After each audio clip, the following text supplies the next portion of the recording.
అందరికీ నమస్కారం. కాకినాడ జిల్లా తునిలో గురుకుల పాఠశాలలో 8వ తరగతి చదువుతున్న బాలికని నారాయణరావు అనే వ్యక్తి బయటికి తీసుకువెళ్లి హంసవరపు తోటలో అత్యాచారం చేసే ప్రయత్నం చేశాడు. అక్కడ స్థానికులు అది గమనించి ఎందుకు ఇలా ఈ పాపం తీసుకుని వచ్చారని అడిగితే కలబొల్లి మాటలు చెప్పి తప్పించుకునే ప్రయత్నం కూడా చేశాడు. ఇంకొంచెం గట్టిగా మాట్లాడితే అక్కడ ఉన్న వాళ్ళందరూ నేను టీడీపీ కౌన్సిలర్ని, మీరు నన్ను ఏం చేయగలరు అంటూ దబాయింపుకు దిగాడు.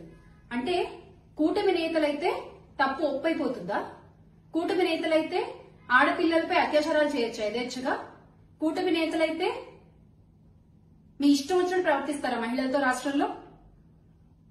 కళ్ళబొల్లి హామీలు ఇచ్చి మహిళలకి మేము రక్షణ కల్పిస్తాము అంటూ నోటికొచ్చిన అబద్దపు మాటలన్నీ మాట్లాడి అధికారంలోకి వచ్చిన ఈ రోజు కూటమి నేతలు ఎందుకు రాష్ట్రంలో ఇంత జరుగుతున్నా నోరు మెదపరసలు? ప్రతిరోజు ఏదో ఒక మూల ఏదో ఒక మహిళపై ఏదో ఒక అత్యాచారం జరుగుతూనే ఉంది.